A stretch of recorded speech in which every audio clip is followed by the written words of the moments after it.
विदेश मंत्रालय में सचिव भी रहे और कई देशों में राजदूत रहे। ये विदेश नीति पर शोध कार्य भी कर रहे हैं। ये हिंदी, उर्दू और संस्कृत से स्नातक भी हैं। आप लंदन स्कूल ऑफ इकोनॉमिक्स से अर्थशास्त्र में एमएससी भी कर चुके हैं और इनकी किताब रैट कैट एंड डिप्लोमेट बहुत ही मशहूर किताब है और इसके अलावा भी तमाम इन्होंने कार्य किए हैं।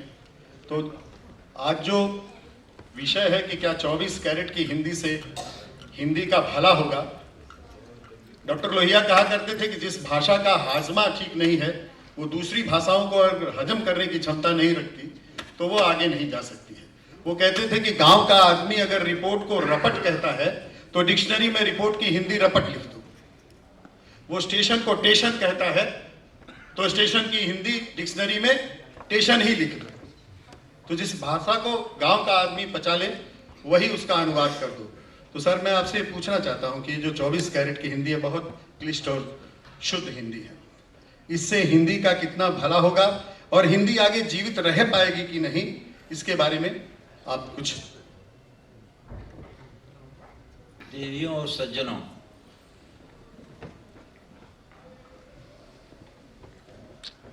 इस कॉन्क्लेव को धन्यवाद देते हुए और अपने साथ बैठे हुए सभी मित्रों का स्वागत करते हुए मैं अभी आपकी बात ही से अपनी बात शुरू करूंगा। डॉक्टर राम मनोहर लोहिया को सब लोग जानते हैं। उनका जो वाक्य है वो ये कि जो भारत का सामान्य नागरिक है वो अपनी जीभ के अनुसार भाषा को तोड़ देता है और यहाँ का जो पढ़ा लिखा आदमी है वो भाषा के अनुसार अपनी जीभ को तोड़ लेता है। रिपोर्ट हमारे पढ़े लिखे लोग कहते हैं भाषा के अनुसार जीभ को तोड़ा और गांव का आदमी रपट, उसने भाषा को ही अपनी जीभ के अनुसार तोड़ दिया। तो ये जिस भाषा की बात हो रही है 24 कैरेट हिंदी की, उसका एक उदाहरण है। लेकिन यहाँ मैं एक अर्ज आपसे करना चाहूँगा कि भाषा का एक ही काम नहीं होता है। भाषा के तमाम फंक्शंस होते हैं। जैसे एक यह कि हम भाषा में ही सोचते हैं, ये एक प्रथम फंक्शन है भाषा का। फिर बोलचाल की भाषा, राजकाज की भाषा, मानक भाषा, पारिभाषिक शब्दावली की भाषा और साहित्य की भाषा। भाषा के तमाम स्तर होते हैं और तमाम, तो हम जब 24 कैरेट की हिंदी की बात करते हैं यानी भाषा सहज होनी चाहिए, सरल होनी चाहिए, जैसे प्रेमचंद की भाषा है, जैसे उर्दू के तमाम शायरों के उदाहरण दिए गए। मिर्जा गालिब ने फारसी में अपना दीवान न लेके उर्दू वाला दीवान उनका ज़्यादा पॉपुलर हुआ और उर्दू के लोग उसको पढ़ते हैं क्योंकि वो आम फाम में भाषा में थी।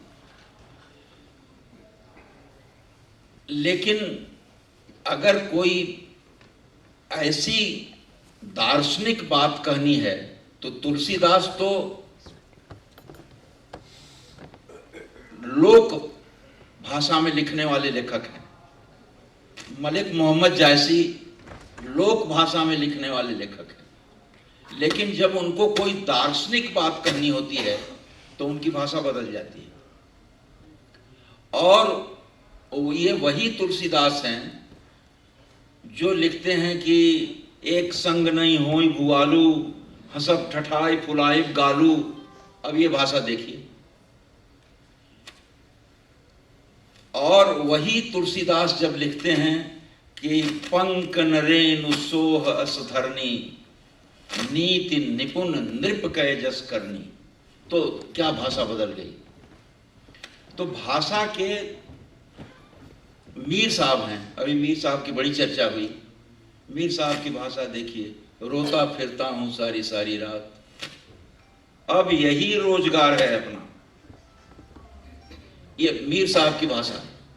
लेकिन इसके नीचे का शेर देखिए, ऊपर के शेर में कहते हैं, भाषा पर गौर करिए, रोता फिरता हूं सारी सारी रात, अब यही रोजगार है अपना, बेखुदी ले गई कहां हमको, देर से इंतजार है अपना। दूसरे शेर में उनकी भाषा बिल्कुल बदल जाती है।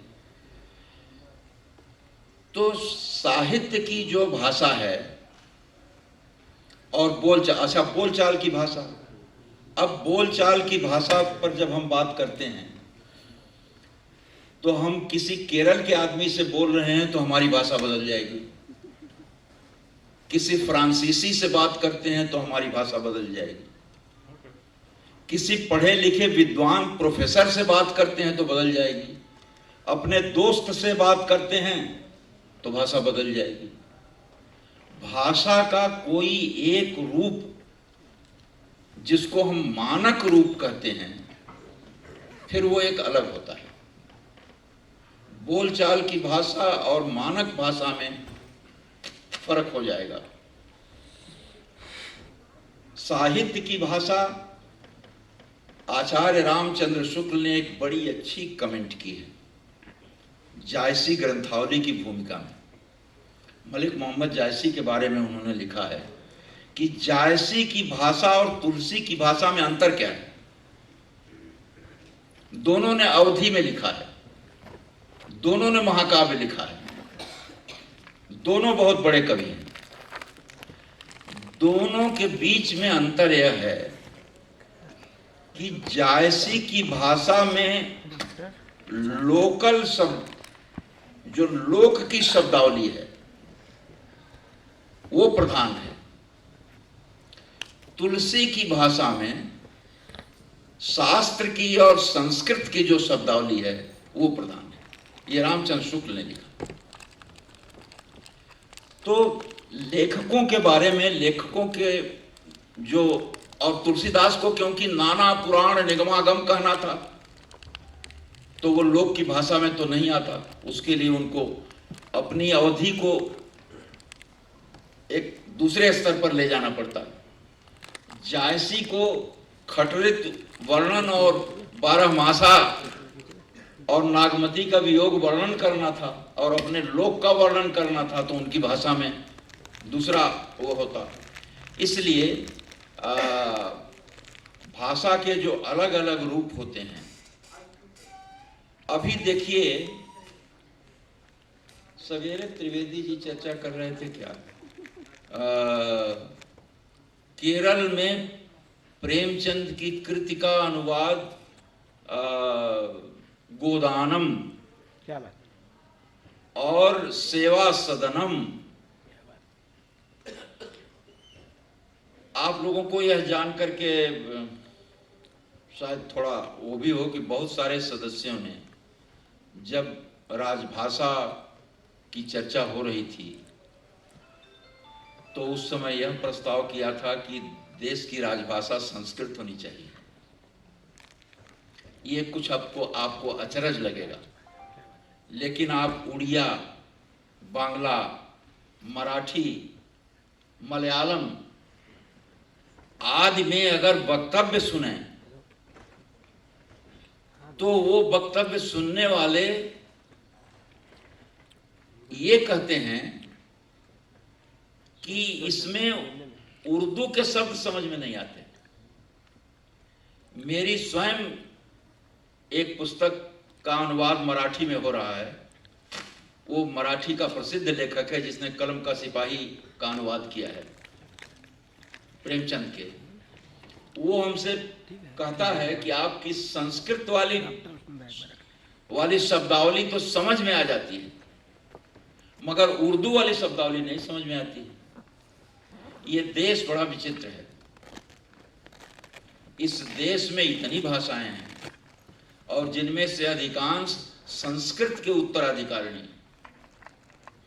तो जो संस्कृत के उत्तराधिकारिणी भाषाएं हैं उनमें संस्कृत का शब्द आसान समझा जाता है। इसलिए हम जिस भाषा की बात कर रहे हैं कि एक आम फॉर्म भाषा जिसमें हिंदी उर्दू मिली हुई हो, वो एक खास क्षेत्र के लिए कर रहे हैं। ये संपूर्ण भारत के लिए सच नहीं है। महात्मा गांधी ने गुजराती के साहित्य परिषद के एक सम्मेलन में बहुत पहले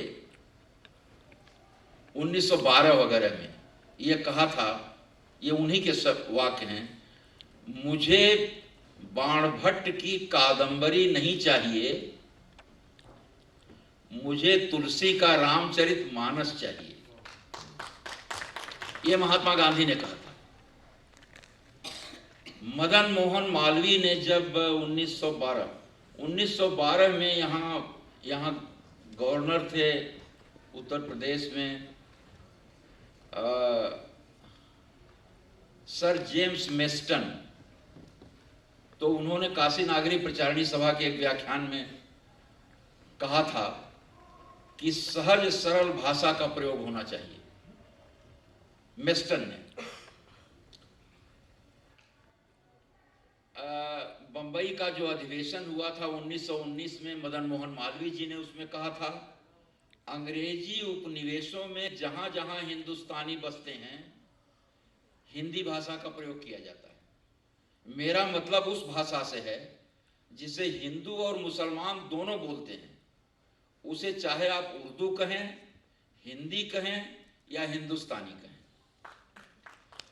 तो ये मालवीय जी ने, महात्मा गांधी ने, इन सब लोगों ने सरल भाषा का समर्थन किया था। ऐसा नहीं है कि सरल भाषा का समर्थन नहीं होना चाहिए, मगर साहित्य की भाषा के बारे में यह निष्कर्ष नहीं दिया जा सकता।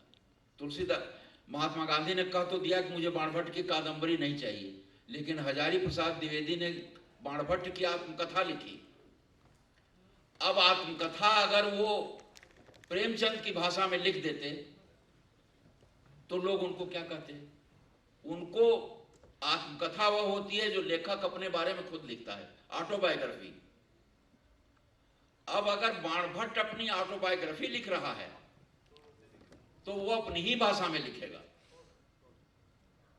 और फिर उसी भाषा में आपको लिखना पड़ेगा।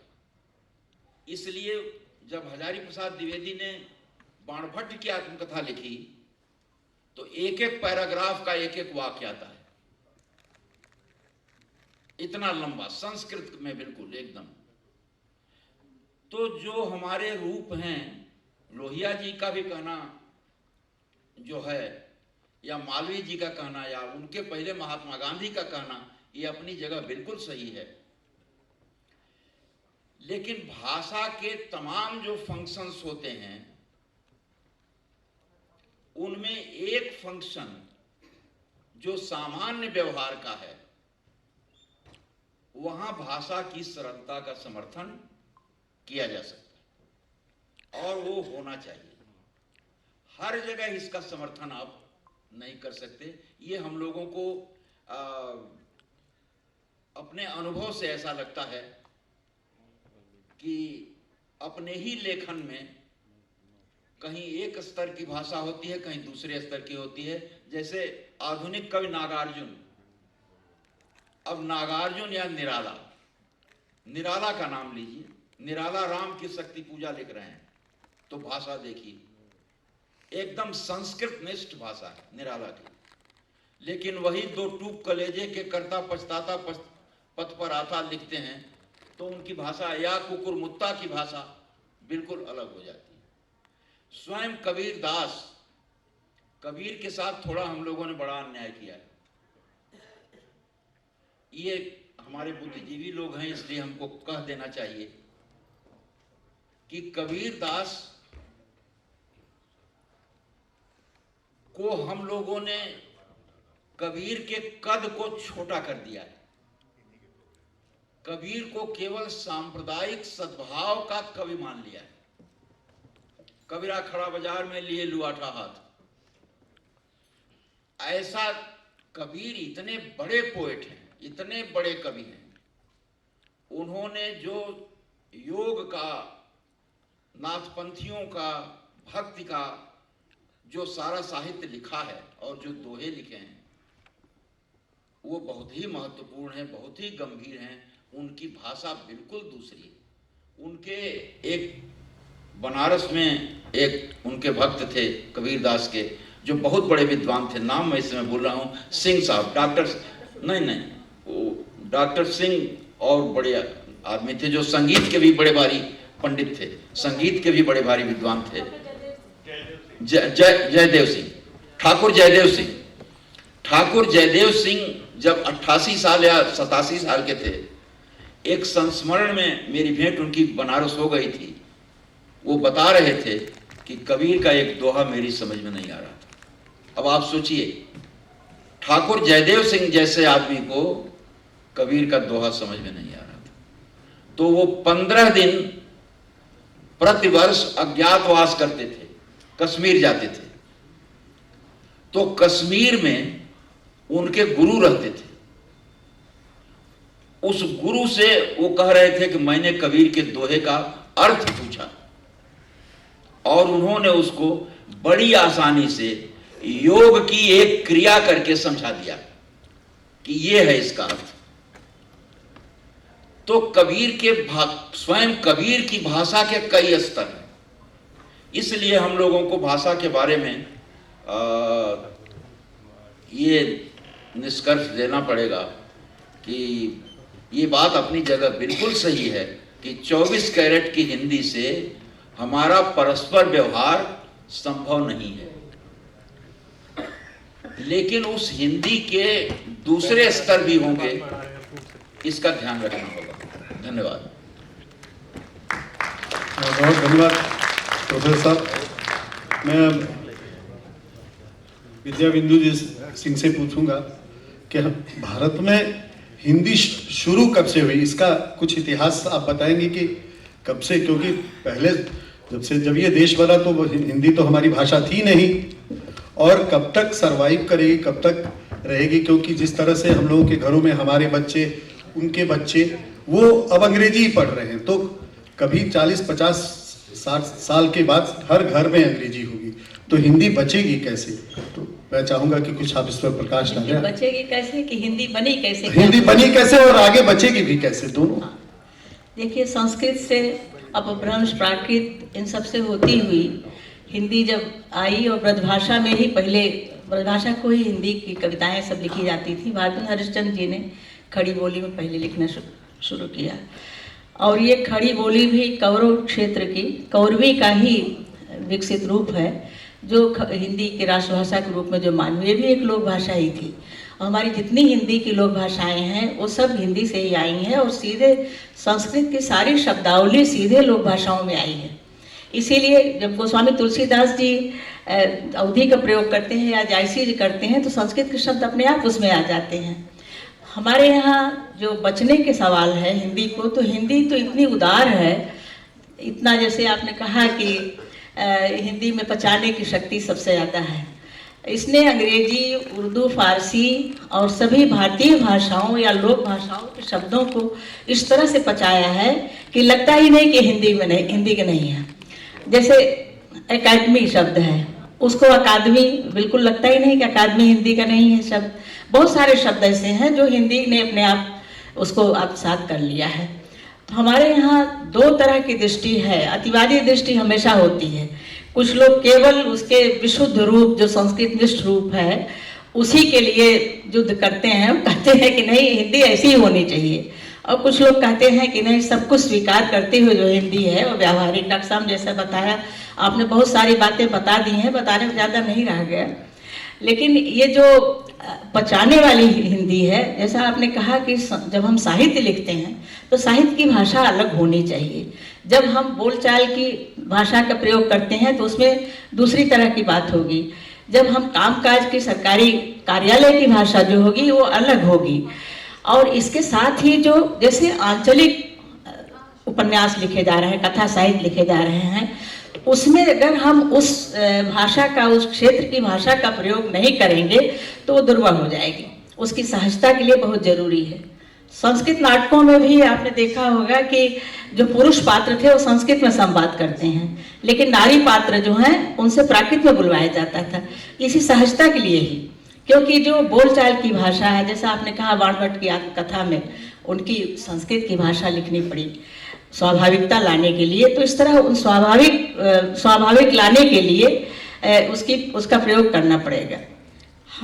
दिक्कत यह है कि हम अंग्रेजी में सोचते हैं और हिंदी में लिखते हैं, जो अंग्रेजी के समर्थक हैं, या अनुवाद की भाषा को हिंदी में ला रहे हैं। तो ये अनुवाद की जूठन जो हिंदी बन रही है, ये भी चिंता का विषय है।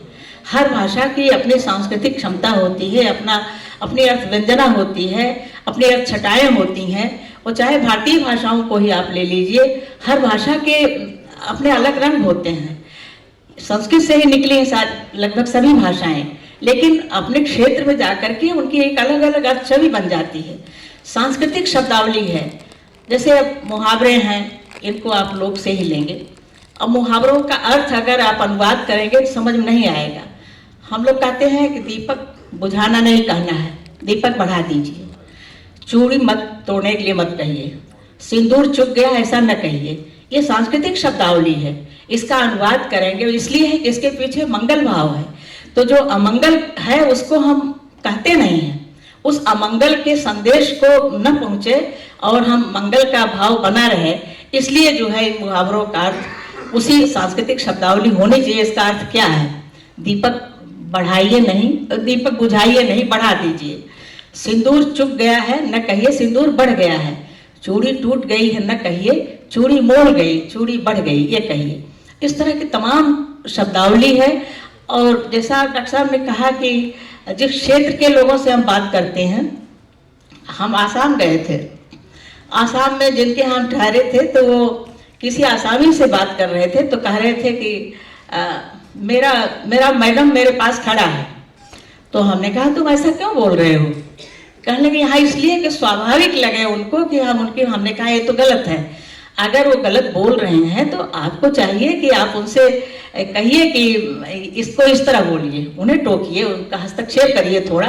वो जानते नहीं इसलिए गलत बोल रहे हैं। अगर आप इस तरह बोलने लगेंगे तो हिंदी का विकृति हो जाएगी उसमें।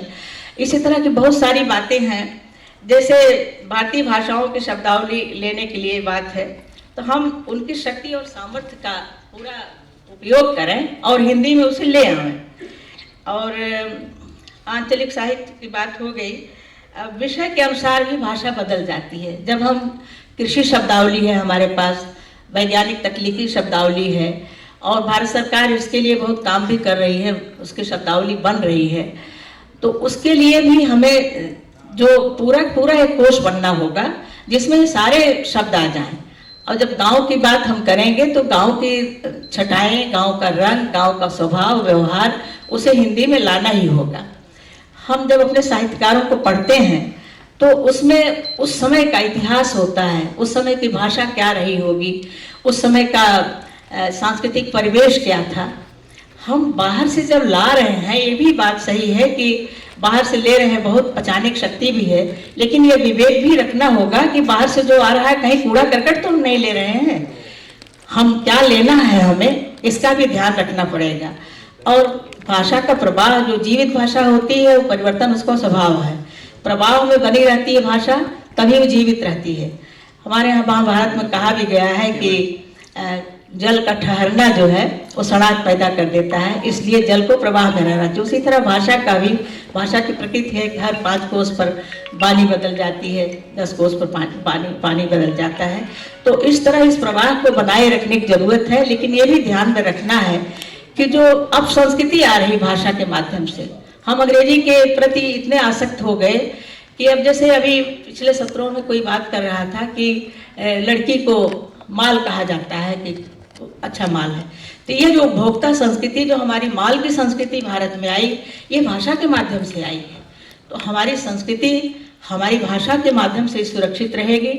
हमारा जो, चाहे हमारी जो वाचिक परंपरा है, उसका साहित्य भी बहुत समृद्ध है, लिखित साहित्य भी समृद्ध है, और इसके माध्यम से हम अपनी संस्कृति को विदेशों तक ले गए। रामचरितमानस का आपने उल्लेख किया, रामचरितमानस आज पूरे विश्व में आदर कर पा रहा है। मैं नॉर्वे गई, वहाँ से हम जलयान से डेनमार्क जा रहे थे, तो वहाँ उसमें सुबह जैसी आँख खुली तो आकाशवाणी से रामचरितमानस की पंक्तियाँ सुनाई दी। इतनी खुशी हुई कि यहाँ भी मतलब हमारा रामचरितमानस का इतना प्रभाव है। और लोग मॉरिशस जैसे देश हैं या और बाकी जो हिंदी प्रवासी बहुल देश हैं वहाँ पर इतना आदर है कि रामचरितमानस और हनुमान चालीसा हम लोग ले गए थे तो उसको इतना सिर माथे लिया, सबसे बड़ा उपहार आप लाए हैं। और वहाँ आज भी संसद में जब शुरू होता है तो रामचरितमानस बांटी जाती है। वहाँ अपनी भारतीय संस्कृति का, हम अपनी भाषा के माध्यम से अपनी जड़ों से जुड़े हैं, इसका उन्होंने ध्यान रखा है। और प्रवासी भारतीयों ने बहुत किया है हिंदी के लिए, वहाँ पर लिख रहे हैं लोग, बहुत अच्छा लिख भी रहे हैं। और हमारी वाचिक परंपरा को जितना वहाँ सुरक्षित रखा उतना शायद भारत में भी उसके प्रति आदर नहीं है। इसलिए बहुत इसमें एक अतिवादी दृष्टि नहीं होनी चाहिए। जो साहित्य है, साहित्य की भाषा, साहित्य में भी जो ये सृजनात्मक साहित्य है उसमें हमें छूट मिलनी चाहिए, क्योंकि स्वाभाविकता लाने के लिए। लेकिन जब हम दर्शन या संस्कृत के विषयों को लेते हैं तो उसमें परिमार्जित भाषा का प्रयोग होना चाहिए और इतना कठिन भी नहीं होना चाहिए। जैसे एक बार मैं कहीं जा रही थी तो वहाँ लिखा था बोर्ड पर राष्ट्रीय शुष्क प्रक्षालन केंद्र। मैं सोचती रह गई ये क्या हो सकता है। तो थोड़ी देर गए तो पीछे मुड़ के मैं आई, रिक्शे में थी, रिक्शा मुड़वाया, मैंने कहा देखे क्या है, तो गवर्नमेंट ड्राई क्लीनर्स की दुकान थी। दुकान बंद थी इसलिए पता नहीं लगा। इसी तरह हिंदी संस्थान में एक किताब छपी सामाजिक भाषण, अब समझ में नहीं आता था क्या है ये, तो वो सोशल कॉन्ट्रैक्ट का अनुवाद था। तो अनुवाद भी इतना कठिन हो रहा है और इसलिए भी हिंदी समझने में लोग कहने लगे, बड़े गर्व से लोग कहते हैं भाई ये हिंदी हमारी समझ में नहीं आती। इसमें शर्म नहीं महसूस करते बल्कि कहते हैं हिंदी। तो उनकी शर्म को दूर करने के लिए भी हिंदी को सरल करना होगा। और हर भाषा जो अपनी है वहाँ के क्षेत्र के लोगों से जब हम मिलते हैं बहुत कुछ सीखते हैं, अपने मतलब का बहुत कुछ उनसे ले लेना चाहिए जो हमारी बात को, हमारी चिंता को, हमारी अनुभूति को व्यक्त कर सके। ऐसे शब्दों का स्वागत होना चाहिए और साहित्य के लिए सुरक्षित रखना चाहिए उसका वास्तविक जो रूप हिंदी का परिनिश्चित रूप है, लेकिन सृजनात्मक साहित्य के लिए नहीं, बल्कि शास्त्रीय जहाँ बात होगी वहाँ शास्त्रीय भाषा और बाकी लोक भाषाओं का प्रयोग हो। और हमारे यहाँ जो लोक मंगल भाव है वो हमारी भाषा का मुख्य उद्देश्य है। हमारे यहाँ जो सोहर गीत गाए जाते हैं या कथाएँ कही जाती हैं तो उसमें सबसे अंत यही कहा जाता है कि जैसे उनके अच्छे दिन बहुरे वैसे सबके बहुरे।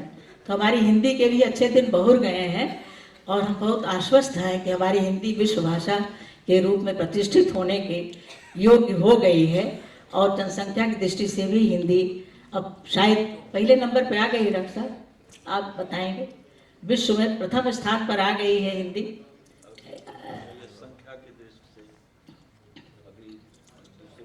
दूसरे तीसरे पर है, लेकिन लंदन में विश्व हिंदी सम्मेलन में वहाँ के शिक्षा मंत्री ने कहा कि अब मैं ये आश्वस्त हूँ कि हिंदी का सूर्य अस्त नहीं होता। तो पहले हम लोग बचपन में सुनते थे कि ब्रिटिश साम्राज्य का सूर्य अस्त नहीं होता, तो समझ में नहीं आता था क्यों ऐसा कहा जा रहा है। तो उसका मतलब हर जगह जहाँ जहाँ सूर्य है वहाँ वहाँ ब्रिटिश शासन पहुँच रहा है। कुछ इस तरह की हिंदी भी अब पूरे सारे विश्व में छा गई है। इसलिए हम तो पूरी तरह से आश्वस्त हैं और भगवान से प्रार्थना भी यही करते हैं कि हमारा जो लोक मंगल भाव था वो हिंदी के माध्यम से पूरे विश्व तक पहुँचे। और ये जो तलहटी में जो रह जाता है रत्न वही बचा रहता है। प्रवाह में कूड़ा करकट हमेशा बहता रहा है, गंगा की धारा की तरह बहता रहा है, उसी तरह आगे भी ये रहेगा। यही शुभकामना है। आप सबको बहुत बहुत धन्यवाद, आपने मुझे बुलाया और मुझे दो शब्द कहने का आपको भी, और डॉक्टर साहब के सानिध्य में कहने का जो है, जो हमारी गुरु की श्रेणी में है आप, मैं बहुत कृतज्ञ हूँ आप सबके। धन्यवाद। वो जैसे आपने कहा ना कि बहुत क्लिष्ट भाषा में लिखा था, वैसे ही जैसे जो सरकारी योजनाएं हैं तो एक जगह लिखा है ऋण मोचन योजना। हाँ वो कर्ज माफी है, ऋण मोचन समझ में नहीं आता है कि क्या है जी। तो ऐसे अगर आप इतनी क्लिष्ट योजनाओं को इतना क्लिष्ट हिंदी में रखेंगे तो आम आदमी को समझ में नहीं आएगा। तो समझने वाली आप कुछ ना कहना चाहते हैं? हाँ, नहीं सिंह साहब, आप सही कह रहे हैं कि जो राजभाषा है और जिसमें भाषा का जैसे अनुवाद जो हुआ है शब्दों का, वो अनुवाद उसके जो शब्द हैं वो लोक से लिए जाने चाहिए। जो लोक में प्रचलित शब्द हैं वही लिए जाने चाहिए। अगर ऐसा नहीं होगा तो वो भाषा क्लिष्ट हो जाएगी और वो भाषा जन सामान्य की समझ के बाहर हो जाएगी। जैसे एक शब्द है चोट, अब इसके लिए एक शब्द बनाया लोगों ने, इसको उपहति, इस शब्द को उपहति। अब उपहति कौन समझेगा? तो और तमाम मशीनों के शब्द हैं, जैसे मशीनरी के। हमारे यहाँ भी छोटे छोटे लघु उद्योग हुआ करते थे गांव में, वहां उसके लिए कौन सा इस्तेमाल शब्द होता था। यानी शब्दों का जो मानक भाषा में आने वाले शब्द हैं अनुवाद के माध्यम से, वो शब्द हरदम लोक से लिए जाने चाहिए। लेकिन ये जो मैंने साहित्य के लिए जो भाषा की बात की वो बिल्कुल अलग है, क्योंकि भाषा मीर साहब का एक वो याद आता है हमको, क्योंकि लखनऊ है और मीर साहब यहीं उनका इंतकाल हुआ था, दिल्ली से यहीं आए थे। तो और उर्दू के बहुत बड़े शायर थे, उनको उर्दू शायरी का खुदा कहा जाता है, तो उनका नाम बार बार याद आता है। भाषा के प्रसंग में भी उन्होंने अपने बेटे को एक खत लिखा था। मैंने कहीं पढ़ा है, इसको वेरीफाई नहीं किया है कि उन्हीं का लिखा हुआ जिक्र मीर में, कि मेरे पास माल मुताये तो कुछ है नहीं, मेरा सरमाए नाज कानूने जबां है, डिसिप्लिन ऑफ लैंग्वेज। मेरा सरमाए नाज कानूने जबां है, जिस पर मेरी इज्जत और शोहरत का दारोमदार रहा है, जिसने मुझे खाके जिल्लत से आसमाने शोहरत तक पहुंचाया, और जिसके आगे मैं सल्तनते आलम को छोटा हेच समझता रहा। यानी भाषा को इतना ज्यादा महत्व उन्होंने दिया है कि जिसको उन्होंने कानूने जबां कहा है। और इसीलिए मैंने साहित्य की बात की और मीर साहब ने उसकी तायीद की है कि भाषा को एक लेखक कितना ज्यादा महत्व देता है कि सल्तनते आलम भी उसके सामने, दुनिया का बादशाह उसके सामने छोटा हो जाता है। इसलिए साहित्य की भाषा को इससे हम अलग करें। लेकिन जो शब्दावली सरकार बनाती है और जो बोलचाल के लिए बनती है, उसको लोक के करीब होना चाहिए। माना उसको हम 24 कैरेट का नहीं कहेंगे कि नहीं होना चाहिए, मैं कहेंगे कि उसको, हाँ, उसको थोड़ा जनता की समझ में आने वाला होना चाहिए। लेकिन इसमें भी एक छोटा सा पेच है। वो पेच ये है कि जो मानक भाषा है, स्टैंडर्ड लैंग्वेज में और बोलचाल की भाषा में भी थोड़ा सा अंतर आ जाएगा, बहुत स्वाभाविक रूप से आ जाएगा। इसलिए उतना अंतर तो आप स्वीकार करेंगे कि उतना अंतर रहता है। बाकी तुलसीदास ने अपनी कविता में कितना फारसी के शब्दों का इस्तेमाल किया है। फारसी के शब्द भरे हैं तुलसीदास के रामचरितमानस में। तो कवि लेखक भी दूसरी भाषाओं के शब्द लिया करते हैं। लेकिन आज जो अंग्रेजी के शब्द जिस तरह से अखबारों में प्रयुक्त किए जा रहे हैं, कुछ अखबारों में, सभी अखबारों में नहीं, ये तो भाषा को भ्रष्ट करना है। ये भाषा को सरल बनाना नहीं है कि आपके लिए सरलतम शब्द है जिसका प्रयोग सब लोग करते हैं, लेकिन उसकी जगह पर आप अंग्रेजी के शब्द का इस्तेमाल कर रहे हैं। तो भाषा को सरल बनाने का मतलब भाषा को भ्रष्ट करना नहीं है। भाषा जब भ्रष्ट होती है तो मनुष्य के विचार भी भ्रष्ट हो जाते हैं। इस बात का ध्यान हमें रखना होगा। धन्यवाद। बहुत धन्यवाद। आप संतोष कुमार खरे साहब विदेश सेवा के अधिकारी रहे हैं और तमाम देशों में भारत के राजदूत भी रहे हैं। तो इस उदारीकरण के दौर में विदेशों में हिंदी को प्रचलित करने के लिए क्या क्या काम किया विदेश विभाग ने? और एक और सवाल है कि जो स्पर्धा है हमारी हिंदी के साथ क्षेत्रीय भाषाओं की, विशेषकर दक्षिण भारतीय, उनकी स्पर्धा अंग्रेजी से ना होके हिंदी से क्यों है? वो अंग्रेजी से स्पर्धा करें। जी, जहाँ तक बाहर हमारी हिंदी के प्रचार की बात है, उसमें जैसा कि देश के अंदर भी होता है, हिंदी दिवस मनाए जाते हैं और हिंदी को पढ़ाने के लिए लोग सहूलतें दी जाती हैं, ये सब काम हो रहा है। पर मेरा ये अनुभव रहा है कि ये सब एक रस्मी तौर पर हो रहा है और इससे आगे इस पहलू के बारे में मैं नहीं कहना चाहूँगा। मैं जो हमारे विद्वान हमारे मंच पे साथ हैं, एक तो मैं बहुत धन्यवाद देता हूँ संयोजकों का कि मुझे भी मंच दी इनके साथ। उन्होंने दो बातें कही और उन दोनों बातों पे मैं कुछ टिप्पणी करना चाहता हूँ। पहली बात तो ये कि हिंदी के जो विश्वनाथ जी ने कहा कि हिंदी एक मानक भाषा है और साहित्य में और जो चिंतन मनन बौद्धिक चीज़ें हैं उसमें इस तरह की 24 कैरेट वाली हिंदी आवश्यक है। और मानक भाषा होने के नाते जैसा कि ये भी कहा गया कि ये नए शब्दों का एक स्रोत है, तो ये बात अपनी जगह ठीक है। पर मैं भाषा की कुछ और भूमिकाओं पे साहित्य और दर्शन चिंतन के अलावा आपका ध्यान आकर्षित करना चाहूँगा। पहली तो ये कि भाषा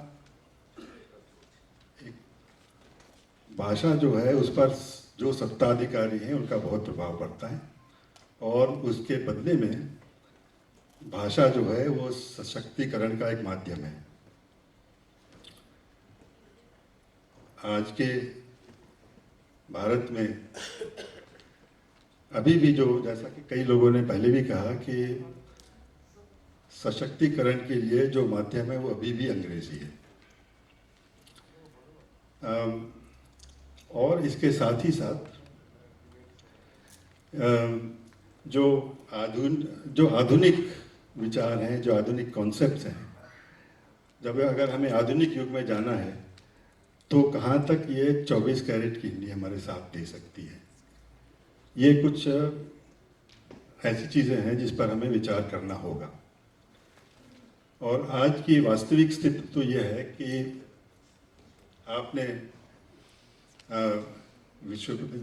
विश्वनाथ जी ने उसको सतह करके बताया, पर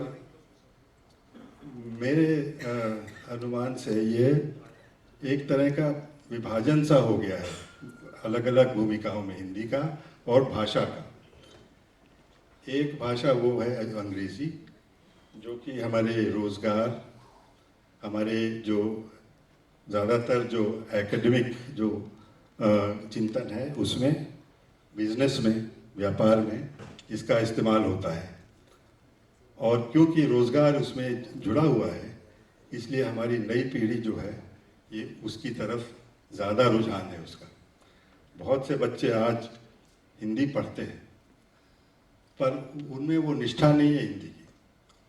वो एक पास करना है, इम्तिहान परीक्षा में पार होना है, इसलिए वो पढ़ते हैं। उसके आगे उनका कोई और उस पर उद्देश्य नहीं है हिंदी पढ़ने का। दूसरी हिंदी जो है वो आपकी 24 कैरेट वाली है, जो कि राजनीति में, जो राजनीति भाषण जो होते हैं हिंदी प्रदेशी क्षेत्रों में, उसमें उसका इस्तेमाल होता है। और साहित्य में होता है, जाहिर है, इसकी बात हो चुकी है। और इसके अलावा पाठ्य पुस्तकों में होता है, जो कि जिसका भी मैंने जिक्र किया। एक तीसरी भाषा मेरे ख्याल से जो कि उभर कर आ रही है, वो जिसको हम कहते हैं व्यवहारिक भाषा, या जिसको मैं खिचड़ी कहता हूँ। ये खिचड़ी जो है ये पक रही है, और आखिरकार कोई भी सत्ता में जो है या जो सरकार है, वो भाषा पर एक प्रभाव डाल सकती है। भाषा एक प्रवाह है जो किसी के हाथ में नहीं आता, वो अपने आप पर उसमें परिवर्तन होता रहता है।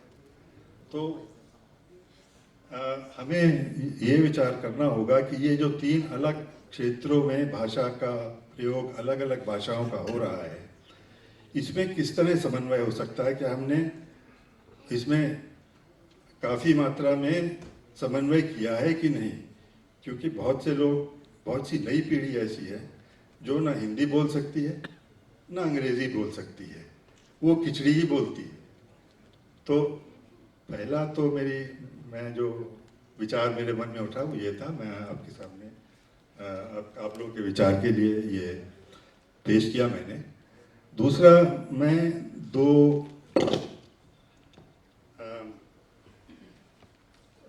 छोटी पद्य कविताएं आपके सामने पेश करूंगा। पहला, एक मैं इंटरनेट में देख रहा था यहाँ आने से पहले, तो किसी का एक ये टिप्पणी थी कि साहब ये कितना सुंदर गाना बना है, और ये फिल्म का है, और एक तरह से फिल्म जो है वो हिंदी का या किसी भी भाषा में वो आगे चलती है, भाषा उसके पीछे या उसका प्रचार उसके पीछे चलता है। तो ये एक भारत फिल्म का एक गाना है जो कि सुंदर माना गया है आज की पीढ़ी में। आज की शाम लगे पिक्चर का सीन कोई, मैं हीरो जैसा और तू हीरोइन कोई, स्टोरी कहाँ से घूम घाम के आ गई इमोशन में, आजा डूब जाऊं तेरी आंखों के ओशन में। तो ये सब ये आज की सुंदर कविता मानी गई इंटरनेट पर।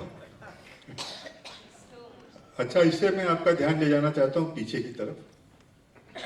अभी अमीर खुसरो का जिक्र हुआ था पिछले सत्र में। उनका बहुत मशहूर शेर है, जे हाले विस्की मकुन तगाफुल दुराए नैना बनाए बतिया, किताब हिजरा नदारम में जाना न लेहू काहे लगाए छतिया। इन दोनों के बीच में आपको कुछ समानांतरता दिखती है। दोनों में एक खिचड़ी है। जो पहली है वो अंग्रेजी और हिंदुस्तानी की खिचड़ी या हिंदी की खिचड़ी है, और दूसरी जो है वो फारसी और उस वक्त की प्रचलित भाषा की खिचड़ी है। तो मेरा प्रश्न ये है कि क्या आज व्यवहार में एक नई उर्दू या एक नई हिंदुस्तानी पैदा हो रही है? क्योंकि जब उर्दू पैदा हुई थी तब उस वक्त लोग उसको साहित्यिक भाषा नहीं मानते थे, और न ही शासन की भाषा थी। मुगलों का शासन फारसी में हुआ। तो एक वक्त ऐसा आया जब उसको एक साहित्यिक भाषा माना गया, और शासन की भाषा तो शायद भारत में कभी नहीं मानी गई, पाकिस्तान जाके वो बनी। तो ये भाषा जो है ये कहाँ तक पच सकती है, और इसके यही जो है आज के वक्त और भविष्य में मेरे ख्याल से ये खिचड़ी और ज़्यादा पकती रहेगी, और एक वक्त ऐसा आएगा जबकि हमें साहित्य में भी इसको स्वीकारना होगा। ये शायद हमारे दोनों जो साथ बैठे हुए हैं विद्वानगण, ये शायद इस बात को न माने, पर भविष्य में देख लीजिएगा, क्योंकि भाषा जो है वो व्यवहार से, बोलचाल से ही आगे बढ़ती है। और उसका जितनी दूरी होगी जो आपकी बौद्धिक भाषा है और जो व्यवहार की भाषा है, उतना ही जो जो 24 कैरेट की हिंदी है वो लोगों से अलग होती जाएगी। तो मैं इसी से अपने अभी खत्म करना चाहता हूँ। सिर्फ ये कहना चाहता हूँ, आपने 24 कैरेट की जो हिंदी की बात की, तो 24 कैरेट के सोने से न गहने बनते हैं, न उनमें नग जड़े जा सकते हैं। 24 कैरेट के सोने में मिलावट होना बहुत ज़रूरी है।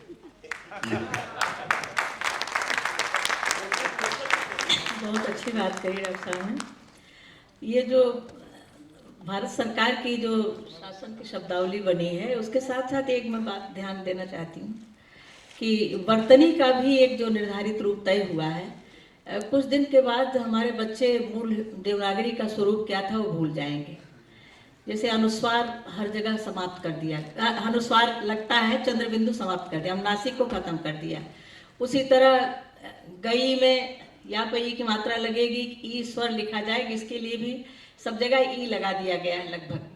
तो जो पंचम अक्षर का प्रयोग होता था वो भी हम व्यवहार में बोलते जा रहे हैं, तो इसकी ओर भी ध्यान देने की ज़रूरत है। और आपने बहुत अच्छी बातें बताई। जो जैसे कहीं भी हम बोलते हैं सबको लेना पड़ेगा। जैसे जो ब्रजभाषा का जो ब्रजभाषा बोलता है वो किस शब्द पर बलाघात दे रहा है, जोर दे रहा है, और किस शब्द को हल्के से कह रहा है, उससे भी अर्थ बदल जाता है। तो ये हिंदी प्रयोग वार्षिकी करके हमारे गुरुजी डॉक्टर विद्यानिवास मिश्र जी ने शुरू किया था, हिंदी प्रयोग वार्षिकी। एक अंक उसका छपा था हिंदी संस्थान से। उसमें वो सारे साहित्य में कौन कौन से शब्दों का हिंदी में प्रयोग हुआ है, लोक के शब्दों का उसका जिक्र हुआ है, किस कवि ने एक शब्द को किस अर्थ में प्रयोग किया। जैसे एक शब्द उसमें उदाहरण के लिए दूं कि एक ने लिखा था कविता कि पहले के बुजुर्ग सठिया जाते थे, आज के बुजुर्ग कुर्सिया जाते हैं। तो एक नया शब्द ये गढ़ा गया। इस तरह के बहुत सारे शब्द हैं जो प्रयोग वार्षिकी में आने चाहिए। इसका लगातार हर साल सही तो 5 साल के बाद इस तरह की प्रयोग वार्षिकी छपनी चाहिए। कौन से नए शब्द हिंदी में आए और किस अर्थ में आए, ये भी देखना होगा। और अंग्रेजी को माध्यम के रूप में न पढ़ा करके, अंग्रेजी माध्यम न हो बल्कि विषय के रूप में पढ़ाया जाए, तभी हिंदी पूरी तरह से हमारे लिए सशक्त होगी। जब तक हम माध्यम के रूप में उसको पढ़ाते रहेंगे, हिंदी का पीछे ही उसके चलना पड़ेगा। और हिंदी संस्थान में माध्यम परिवर्तन के लिए बहुत सारी पुस्तकें छपवाई गई, हर विषय की, विज्ञान की भी और तकनीकी की भी, सबकी छपवाई गई, लेकिन इतना वो अंग्रेजी से अनुवाद करके छपी कि और क्लिष्ट हो गई। तो अंग्रेजी के अनुवाद से हमें बचना चाहिए, ये भी सबसे बड़ी ज़रूरत है। जब तक हम अपनी भाषा के प्रति गौरव बोध नहीं जगेगा तब तक कुछ नहीं होगा। सबसे बड़ी ज़रूरत है उस गौरव बोध की, जो हमारे हर बच्चे में होना चाहिए, अब अभिभावकों में भी होना चाहिए, ताकि वे हिंदी को महत्व दें और अपने बच्चों को हिंदी के प्रति भी आकृष्ट करें। बहुत बहुत धन्यवाद आप सभी लोगों का। और सभी लोगों ने बहुत अच्छी बातें कही, बहुत अच्छा आप सबका मार्गदर्शन रहा, ज्ञान की बातें कही। और अब हम इस सत्र को समाप्त करेंगे क्योंकि समय की सीमा है, ये कहते हुए कि अभी ये मंच पर बैठे लोग सठियाए नहीं हैं। बहुत धन्यवाद आपका।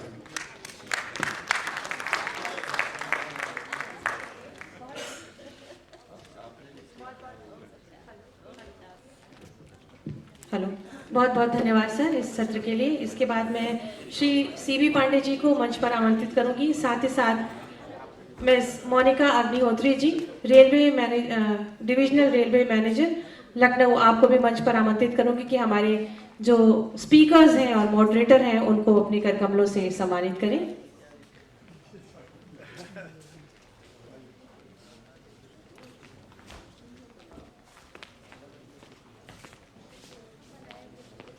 डॉक्टर विश्वनाथ त्रिपाठी तिवारी जी, जोरदार तालियां हमारे सभी स्पीकर्स के लिए जिन्होंने इस हिंदी सेशन को अपनी महत्वपूर्ण वाणी से, अपनी महत्वपूर्ण बातों से, वक्तव्यों से सफल बनाया। डॉक्टर विद्या बिंदु सिंह जी, श्री संतोष कुमार जी,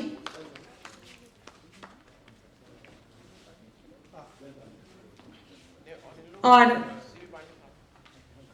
संचालक, इस सत्र के संचालक श्री AK सिंह जी।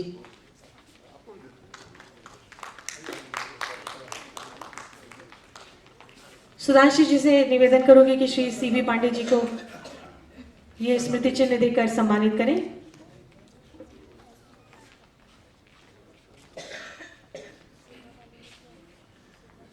और श्री आनंद वर्धन जी को मंच पर बुलाऊंगी कि मोनिका अग्निहोत्री जी को अपने कर कमलों से ये सम्मान प्रदान करें।